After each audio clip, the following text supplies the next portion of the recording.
Vous avez été inspiré par son premier épisode. Alors, Mélanie Cahouette, ergothérapeute et professeure de yoga, est de retour, cette fois-ci pour nous parler de yoga adapté. Bonne écoute!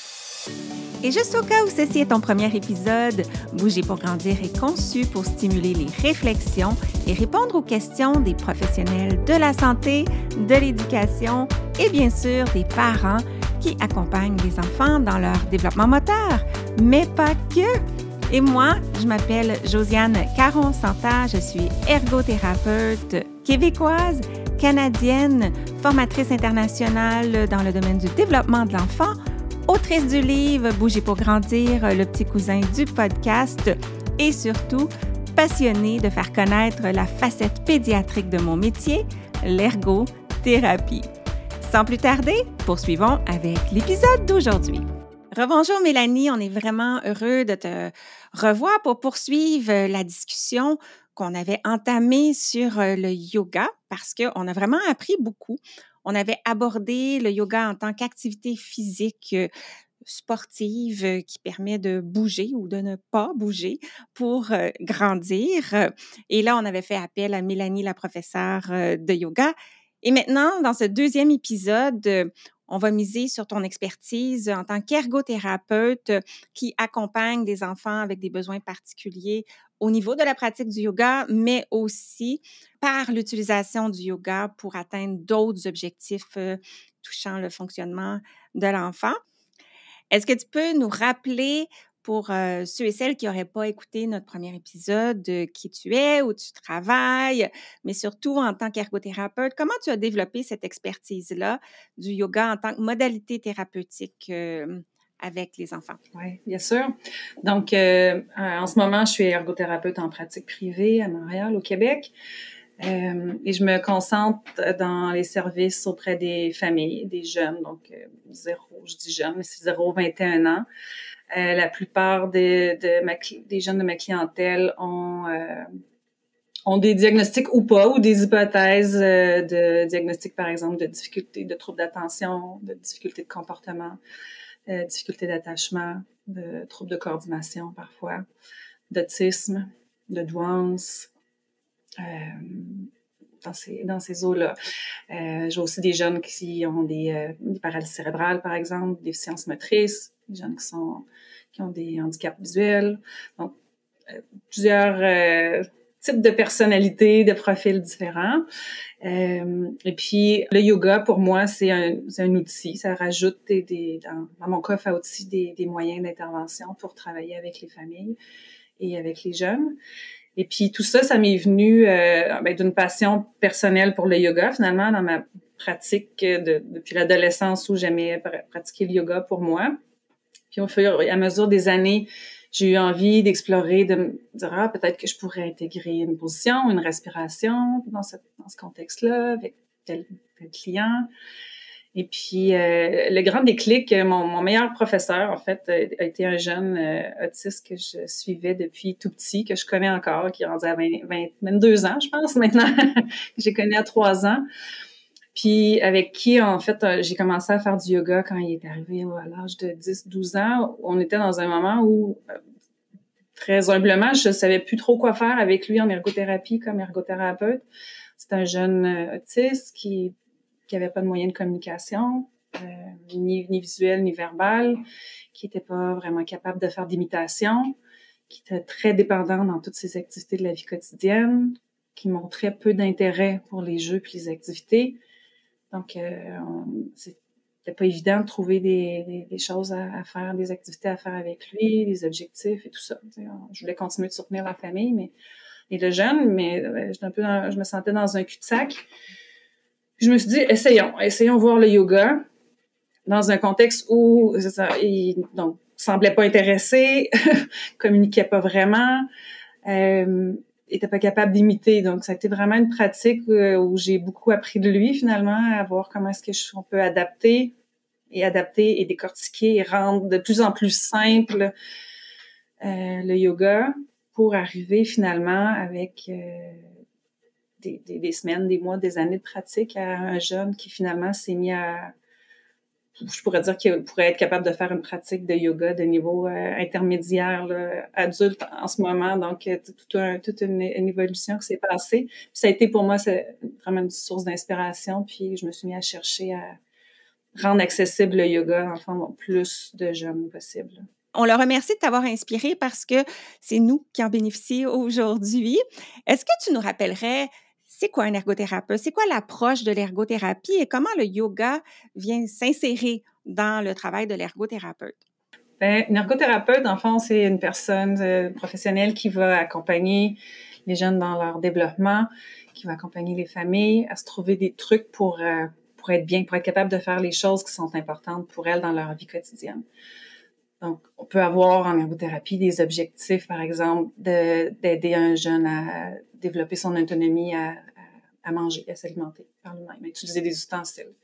Pour d'autres, ça va être d'être capable de se préparer dans une routine pour partir le matin à la garderie ou à l'école. Pour d'autres, ça va être d'apprendre à faire du vélo. Ça peut être aussi d'apprendre à interagir avec les amis à la garderie ou au parc. Ça pourrait être d'être capable de préparer son sac, de faire son lit, etc. Donc, toutes les activités qui font partie du quotidien d'un enfant. Puis, dans le fond, en ergothérapie, on va s'intéresser à aller voir si l'enfant a de la difficulté à faire ces choses-là, est-ce qu'il y a des aspects, des difficultés au niveau sensoriel, au niveau moteur, au niveau cognitif ou affectif qui rentrent en ligne de compte. Puis, on va utiliser différents outils ou modalités pour supporter ces aspects-là du développement. Puis, le yoga devient, en fait, une boîte à outils à plusieurs niveaux, finalement, qui va venir donner des outils sensoriels, moteurs, cognitifs et affectifs là, pour soutenir le développement des enfants. Donc, c'est une des modalités que l'ergothérapeute peut utiliser et s'il peut la présenter d'une manière à ce que l'enfant souhaite s'engager, que ça fasse du sens pour lui, c'est vraiment gagnant. Exactement. D'autres ergothérapeutes pourraient utiliser le vélo, l'équithérapie, la natation. Donc, dans plein d'autres contextes, on peut utiliser d'autres activités significatives pour le jeune. Mais là, dans ce cas-ci, dans ma pratique, le yoga va prendre une grande place pour proposer des jeux et des activités pour les enfants. Est-ce que le yoga est accessible à tous les enfants? On peut dire que le yoga est accessible à tout le monde, 0-100 ans. Et donc, à tous les enfants, assurément. Parce que le yoga peut vraiment s'adapter en fonction des capacités de chacun. Parce que le yoga, dans la pratique du yoga, c'est un répertoire d'outils de position physique, mais aussi de respiration et aussi d'exercices de pleine conscience, de méditation, de relaxation. Donc, assurément, dans cette gamme d'outils-là, on peut en trouver quelques-uns qui fonctionnent pour tout le monde. On pourrait, par exemple, je pense à si j'ai un enfant qui a la paralysie cérébrale, qui est en fauteuil roulant, qui peut pas vraiment bouger par lui-même. Ouais. Mais dans le répertoire de yoga, on a des outils de visualisation, de méditation, de relaxation, de détente. Okay. Donc, il y a toujours moyen d'adapter, là, finalement.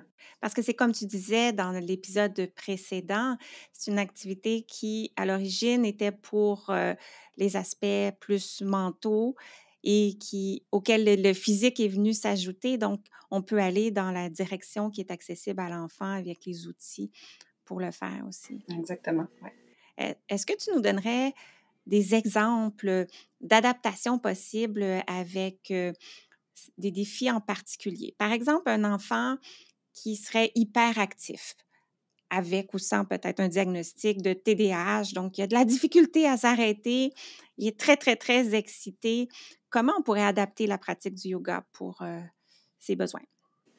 Ouais. Très bonne question, parce que je dirais que c'est probablement la majorité des enfants que je vois sont un peu dans cette situation-là. C'est-à-dire que, de base, on s'attend à ce que les enfants, ça bouge beaucoup. Ouais. Et là, si on voit un jeune ou des jeunes qui ont des symptômes d'hyperactivité, on peut se demander comment est-ce que je vais faire pour le garder tranquille sur un tapis de yoga en silence et immobile. Et oui, c'est vrai, ça peut être très compliqué. J'ai eu des séances de yoga où des enfants couraient en rond dans la salle pendant plusieurs minutes. Ouais. Et donc, ça fait vraiment partie de la réalité. Puis, et parmi les enfants, ce ceux qui pourraient en bénéficier le plus, en tout cas, à mon avis, de pratiquer le yoga. Ah! Mais donc, il faut trouver le juste défi, là. Il faut OK. réussir justement à adapter les attentes, le genre de pratique. En fait, la première stratégie, ça va être d'aller s'arrimer au niveau d'activité de l'enfant. OK. C'est-à-dire que si on a un enfant qui a un niveau d'activité très élevé, qui arrive, peu importe la situation, qu'il soit comme ça tous les jours, que ce soit une journée en particulier, qui arrive en séance, puis qui bouge beaucoup, qui est toujours debout, qui roule par terre, qui rit, qui parle fort, qui bouge fort, ça va être très difficile pour lui, voire impossible de s'ajuster, de se réguler pour s'apaiser, devenir plus tranquille. Si on lui demande de rester assis, à faire une position immobile, à faire des respirations, puis à être en silence, c'est comme si la marche à descendre est beaucoup trop haute. Ben oui. Dans la régulation. Et là, il va falloir décortiquer, comme créer des petites marches pour descendre une étape à la fois vers un état plus calme. Mais ce que ça veut dire, c'est qu'il va falloir d'abord, moi, élever mon niveau d'activité pour m'ajuster, venir me connecter à l'enfant où il est ou à peu près là où il est. OK. Donc, il va falloir bouger beaucoup, parler fort, rire, peut-être faire des positions, justement, de yoga qui vont impliquer du mouvement, être debout. Ouais. Faire bouger nos positions. Souvent, par exemple, tu sais, on va faire, je pense à la position du chien tête en bas. En fait, n'importe quelle position qui imite des animaux, où je vais emmener les jeunes à bouger. À chaque fois qu'on prend une position, je dis, OK, maintenant, on va faire promener notre chien. Et là, on fait le tour de la salle une fois, 2 fois, peut-être 3 fois à marcher comme un chien avant de revenir sur le tapis puis de s'installer. Ouais. Donc, de venir vraiment s'ajuster au niveau d'activité de l'enfant. OK.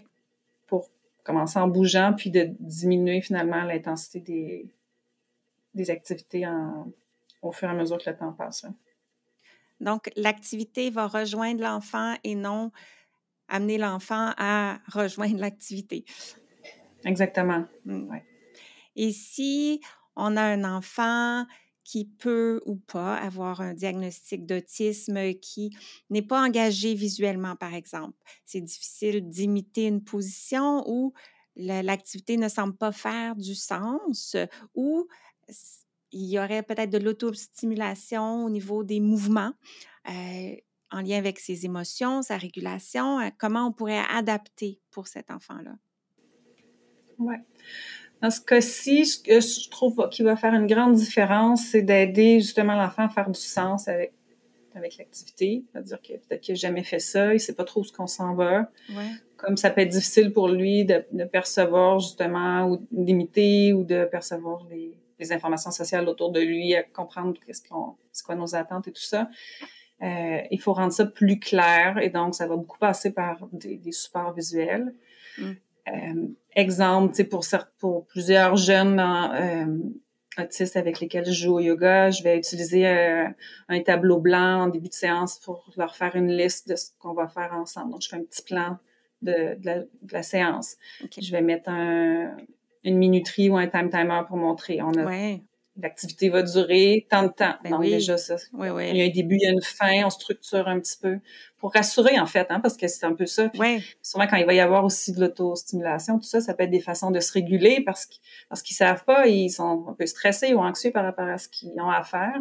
Ouais. Ils ont peur de pas être capables ou toutes sortes d'autres craintes qu'ils peuvent avoir. Fait que, donc, de rassurer, de rendre ça plus concret. Donc, c'est ça, tableau blanc, minuterie. Je vais utiliser aussi à tout coup des supports visuels. Donc, je pense que pour cette clientèle-là, ça va faire une énorme différence si on a des cartes visuelles des positions de yoga. Oui. Puis, je vais vraiment privilégier des cartes sur lesquelles on voit des corps d'enfants, finalement, ou des photos. Certains enfants, on va faire leur propre jeu de cartes de yoga à eux en les prenant en photo. OK. Parce que sur le marché, des fois, on va avoir des cartes de yoga, c'est des pandas, des petits chats, tout ça, c'est très cute. Mais ça va pas nécessairement supporter la planification motrice d'un enfant autiste qui a besoin peut-être d'avoir un repère. Bon point. Voilà un corps d'enfant qui me ressemble un peu. Oui. C'est comment je vais le bouger. Fait que ça aide souvent. Mm. Puis on va se faire une séquence au sol, 3-4 positions de yoga, par exemple, qu'on va pouvoir suivre. L'autre stratégie, ça va être de parler très peu parce que souvent, le traitement de l'information sensorielle pour ces jeunes-là est difficile. Ça fait que si on donne des explications verbalement en même temps qu'ils doivent visuellement nous regarder puis essayer de contrôler leurs gestes, d'imiter une posture, des fois, ça fait trop. Ouais. Donc, souvent, je vais parler très peu, minimalement, mais je vais faire des démonstrations physiques devant eux, à côté d'eux, remonter l'image sur la carte, des fois guider physiquement le corps un petit peu à prendre la position pour leur montrer vers quoi ils peuvent aller. Mm. Et donc, c'est ça, avec beaucoup d'accompagnement, finalement, des fois, Ouais. on peut ajuster pour faciliter la compréhension. Puis après, ce que je vois, c'est que les jeunes vont être capables d'intégrer là, les mouvements. C'est des très bonnes suggestions. Et si on accompagne un enfant qui a un trouble développemental de la coordination, donc sa planification motrice pour lui, c'est très, très, très exigeant. Comment on peut rendre ça accessible pour lui? Pour eux, je trouve que le juste défi, ça va être de trouver le juste défi, c'est-à-dire d'aller simplifier les positions pour s'assurer qu'ils soient capables, qu'ils vivent un succès, dans le fond. Parce que je trouve que souvent, quand même moi, comme ergothérapeute, ça m'est arrivé souvent de surestimer un peu les capacités, ou pas nécessairement surestimer les capacités d'un enfant, mais essayer de tirer toujours vers l'avant. Je sais pas, t'es capable de te tenir en équilibre sur un pied 2 secondes, on va se rendre à 5, on va se rendre à 10. Puis pour certains enfants, je trouve des fois, ça va faire en sorte qu'ils sont toujours en effort et qu'ils trouvent pas ils n'ont pas toujours l'occasion de trouver leur zone de confort, finalement, dans quoi ils sont à l'aise, stables et sécures dans leur corps. Donc, de commencer avec une séance, par exemple, souvent avec les jeunes qui ont des troubles de coordination, je vais commencer avec des séances de yoga très simples. Les postures sont au sol. Ouais. On peut pas tomber, on peut pas perdre l'équilibre déjà. Donc, ça va être ça, des postures couchées sur le dos, sur le ventre, assis ou à 4 pattes. Et donc, ça, c'est très rassurant. Ça a un effet très groundant. Ça rassure les jeunes dans leur capacité physique, surtout quand tu te développes dans un corps qui est plus ou moins fiable des fois en termes de capacité. Dans un corps qui va échapper des choses, qui va mal calculer la force, qui va perdre l'équilibre, qui va trébucher. Donc, de ramener beaucoup de confiance dans le corps en faisant des jeux proches du sol. Puis, tranquillement, après ça, d'aller voir ce qu'on peut développer en termes de capacité un petit peu plus complexe, mais des fois plus lentement que ce qu'on peut penser, des fois, comme avec notre cerveau d'adulte. Puis j'imagine que une fois les premiers petits défis maîtrisés, prendre le temps d'en profiter, de jouer peut-être avec ces mêmes postures-là. Donc, de ne pas toujours être dans l'apprentissage, mais d'être dans juste le vécu des positions avec une impression pas de succès, mais d'aisance. Ça pourrait être... Ce petit oomph-là, justement, que hey, je suis en contrôle de ce que je fais. Ouais. Je peux même devenir mini-prof. Des fois, c'est quelque chose que je vais utiliser beaucoup. J'en demandais aux enfants de maintenant, eux, enseigner aux autres ou eux, inventer une position qu'ils vont m'enseigner. Donc, d'inverser les rôles pour leur donner encore un plus grand sentiment de compétence, de confiance en eux. Est-ce que tu utilises parfois la vidéo avec, peut-être pas nécessairement ces enfants-là, mais avec les enfants en général, par exemple, se filmer et se regarder? Est-ce que c'est quelque chose de positif, utile? C'est pas quelque chose que j'ai tendance à faire. Puis peut-être que ça pourrait être utile, puis que je m'en suis jamais servie. Non, pas beaucoup. Puis j'ai toujours travaillé dans des endroits, dans des salles aussi sans miroir. J'essaie plutôt de ramener la conscience vers l'intérieur de soi. Tu sais, OK. J'avais l'impression souvent avec les miroirs que ça avait... Des fois, oui, ça peut donner un feedback, on peut se voir puis ajuster une position. Mais ça devient comme un moyen externe, comme un reflet d'autres choses. J'ai besoin de regarder vers l'extérieur pour pouvoir ajuster mon intérieur. Alors, ce que j'essaie plutôt de faire, c'est d'aller ramener tout de suite le regard vers l'intérieur, qui est un meilleur développement de leurs sensations, d'aller voir à l'intérieur d'eux puis dans leurs mouvements comment ça se passe. Fait que moins en comparatif à de quoi je devrais avoir l'air en ce moment, mais plutôt comment je le sens dans mon corps, comment je le bouge. Bien, ça fait beaucoup de sens considérant la partie vers soi du yoga puis de conscience corporelle. Merci d'avoir expliqué ça.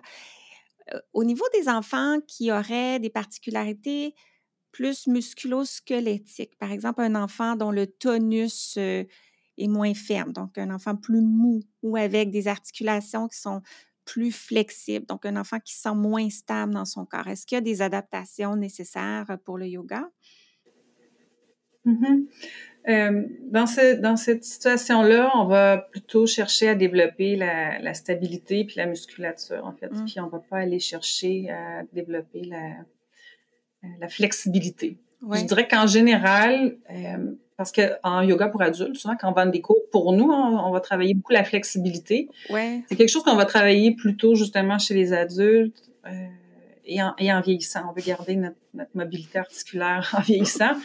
La flexibilité, en général, c'est pas un souci chez les enfants. Okay. Certains, ça pourrait, oui, mais de manière générale, c'est pas nécessairement un souci. Donc, on veut plus aller vraiment dans développer la musculature, la stabilité, Ouais. la coordination, la planification motrice et tout ça. Donc, pour les enfants qui vont avoir vraiment une particularité au niveau par exemple, de l'hypotonie ou très grande flexibilité ou d'hyperlaxité, on veut pas aller étirer davantage, on veut vraiment plutôt prendre des positions qui activent les muscles, puis les travailler en mouvement finalement. OK. Ouais.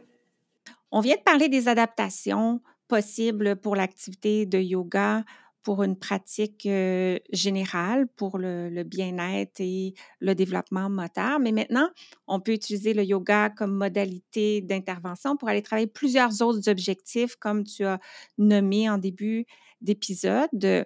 Alors, comment on peut utiliser le yoga dans cette optique-là? Mm-hmm. La façon la plus intéressante là, qui me sert le plus dans ma pratique quotidienne comme ergothérapeute, c'est de soutenir les capacités d'autorégulation. Beaucoup par la respiration et par quelques positions de yoga qui vont venir activer les muscles, le mouvement, pour rendre disponible l'enfant, des fois à d'autres choses. Donc, ça va m'arriver, par exemple, souvent, parce que là, on parle beaucoup de yoga, puis ça pourrait donner l'impression que je fais juste du yoga en ergothérapie 100% de mon temps. Non.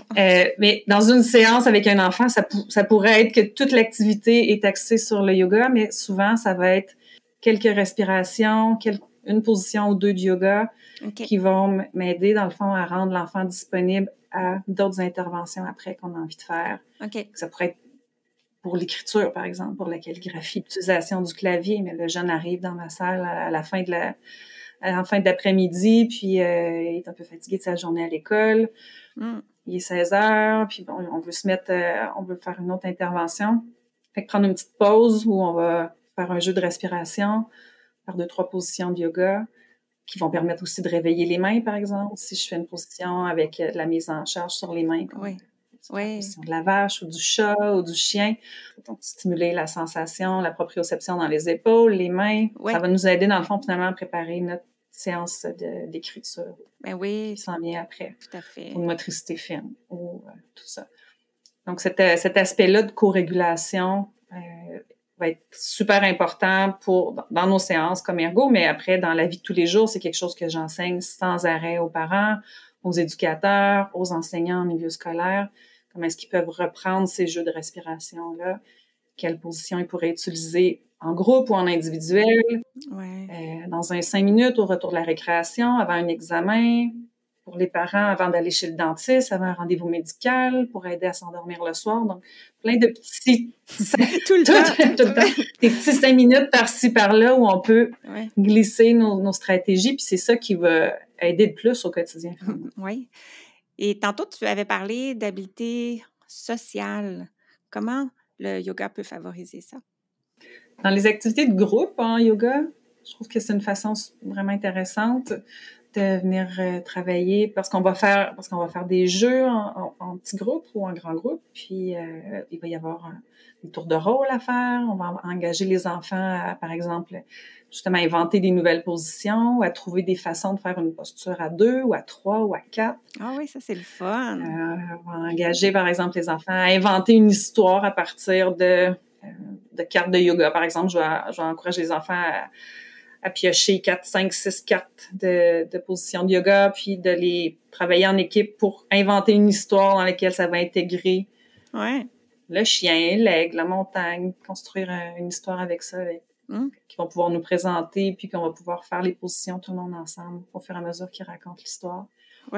Fait que donc, dans ces contextes de jeu-là, c'est un bon moment pour travailler, justement, le tour de rôle, l'attente, de quelle façon entrer en contact physique avec les autres aussi. C'est quelque chose on va souvent aborder dans les activités de yoga. Comment je touche la personne qui est avec moi, si on est proche, à quelle distance je suis confortable, comment je demande le consentement avant de toucher, Ah oui. les sortes de toucher qu'on peut avoir, sur quelle partie du corps. Donc, c'est un tremplin pour travailler plein d'autres notions au niveau du contact puis de l'interaction sociale. Ouais. Tu as parlé de traitement de l'information sensorielle. Est-ce que, par exemple, si j'accompagne un enfant qui est plus vigilant dans ses sens, donc un peu hypersensible ou à l'inverse, semble moins conscient de ce qui se passe autour de lui au niveau sensoriel, est-ce que le yoga peut soutenir des objectifs comme ça? Oui, tout à fait. Dans le fond, à chaque fois qu'on prend des positions de yoga, surtout les positions, je pense d'abord aux positions au sol, il va y avoir toute une stimulation tactile et proprioceptive du corps en contact avec le sol, finalement. Aussi, à chaque fois qu'on prend une position puis qu'on la maintient, ça implique qu'on engage nos muscles. Ouais. Et donc, il y a une stimulation aussi proprioceptive par la contraction de nos muscles. Par la mise en charge aussi de poids sur nos articulations. Donc, tout ça, c'est des stimulations qui je trouve, vont aider beaucoup les enfants, particulièrement qui ont des hypersensibilités ou qui sont plus hyperréactifs, parce qu'ils vont être en contrôle. C'est là, eux, avec leur corps. C'est pas une stimulation qu'on offre, qu'on rajoute sur leur corps. C'est pas nous qui les touchons. Oui, tout à fait. C'est vraiment, donc, ils peuvent ajuster, dans le fond, cette gradation en fonction de ce qu'ils aiment ou ce qu'ils aiment moins. Il va y avoir une stimulation vestibulaire quand on va prendre des positions qui impliquent du mouvement puis qui impliquent aussi de se mettre la tête en bas. Ouais. Donc, ça aussi, on va pouvoir ajuster. Je vais avoir des enfants qui vont répéter la même position, par exemple, de se mettre la tête en bas plusieurs fois parce qu'ils aiment ça puis que c'est une stimulation qu'ils aiment. D'autres qui vont le faire juste une fois parce que, ouf, c'est assez. Et donc ça peut s'ajuster selon les besoins de chacun. Oui, puis la proprioception, c'est apaisant aussi pour le système nerveux. Je pense pour les enfants hypersensibles, ça peut être en soi déjà calmant pour leur système nerveux. Oui, ça a la propriété de pouvoir aider le relâchement d'hormones de relaxation là, au niveau du cerveau. Donc, ça a un effet apaisant, effectivement. Puis là, il y a beaucoup d'enfants qui, dans le quotidien, ont des difficultés à s'organiser, à suivre une séquence dans leur routine ou à l'école. Donc, tout ce qui touche peut-être les fonctions exécutives, la flexibilité aussi. Comment le yoga peut travailler ça? Mm-hmm. C'est super intéressant. Puis de plusieurs façons différentes, dans le fond. Quand tu parles de routine, déjà, ça me fait penser à l'utilisation par exemple, des cartes de posture de yoga qu'on gagne, dans le fond, à installer par terre comme une routine visuelle, finalement, à suivre. Voici ce qu'on va faire ensemble aujourd'hui. Les 10 prochaines postures, ça va être ça. Ouais. Puis d'amener l'enfant. Donc déjà, une des premières choses que je vais travailler avec les jeunes, c'est de les amener à eux-mêmes déplacer les cartes, ou souvent je vais utiliser par exemple un petit pompon ou un objet que l'enfant va mettre sur la carte de la posture qu'on est en train de faire, puis quand on a terminé, il glisse l'objet sur la deuxième pour commencer déjà à comprendre un peu comment suivre un horaire, une routine, une séquence, dans le fond.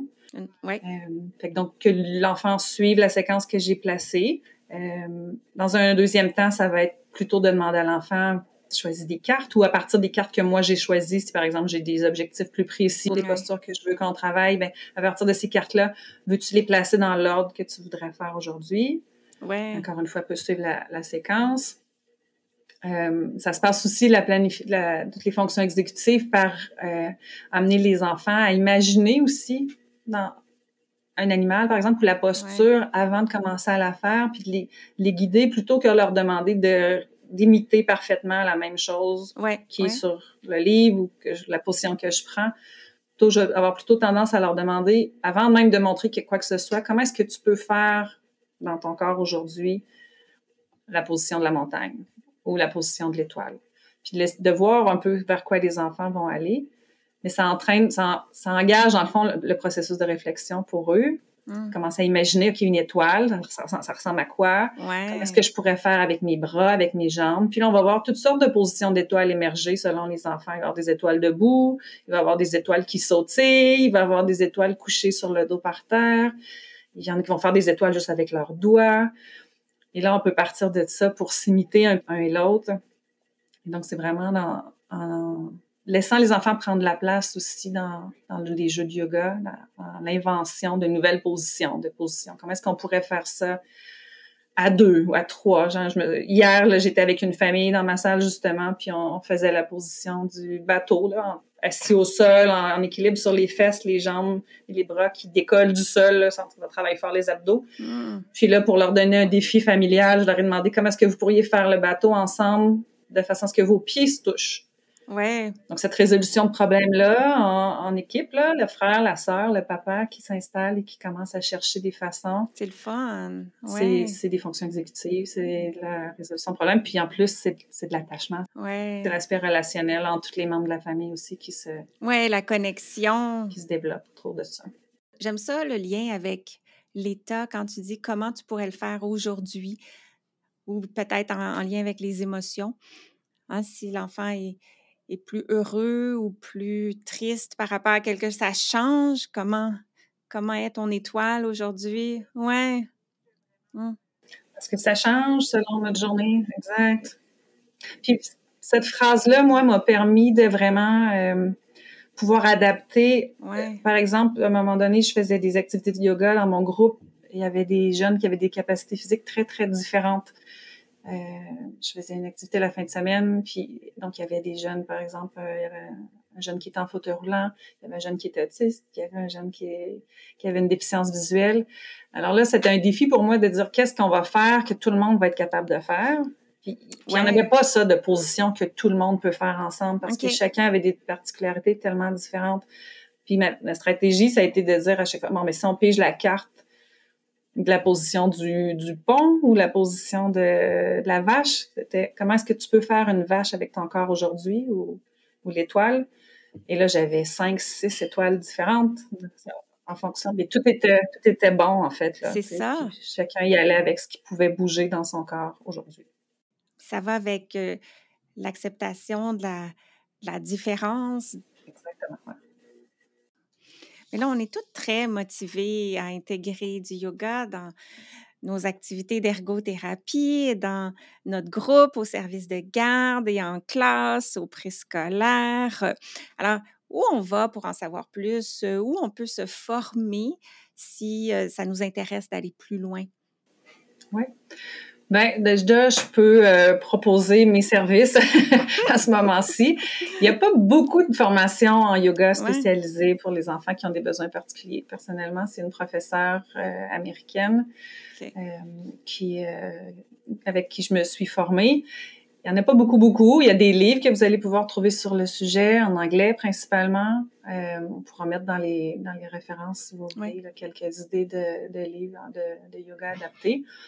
Et donc, moi, avec la pratique, donc, je me suis rendu compte que les jeunes aimaient ça, faire du yoga. Ça marchait bien avec les enfants, avec leur famille.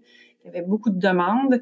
Et puis, au fil des années, j'ai eu envie plutôt d'aider les adultes à se former à faire du yoga avec les enfants qui ont des besoins particuliers pour réussir à rejoindre plus de personnes. Fait que ça fait déjà environ 6 ans que j'offre une formation qui s'appelle Jouer au yoga, qui est accessible aux parents, aux éducateurs, aux enseignants. Il y a des orthophonistes, des psychoéducateurs, des psychologues, des ergothérapeutes, des physiothérapeutes qui viennent se former avec moi. Une formation que j'ajuste selon les besoins là, des personnes. Je vais les donner dans les écoles, dans les centres de réadaptation, donc selon des différentes équipes de travail. Oui. Donc ça peut vous aider à trouver des stratégies adaptées à votre contexte de travail ou votre contexte de vie pour votre clientèle en particulier. Je le fais aussi sous forme de coaching, mentorat. Puis sinon, on pourra laisser en référence aussi d'autres livres, d'autres ressources de formation là, à l'extérieur. Dans quelle région du Québec tu pratiques si jamais on souhaite peut-être t'avoir en personne pour une formation en CPE, par exemple?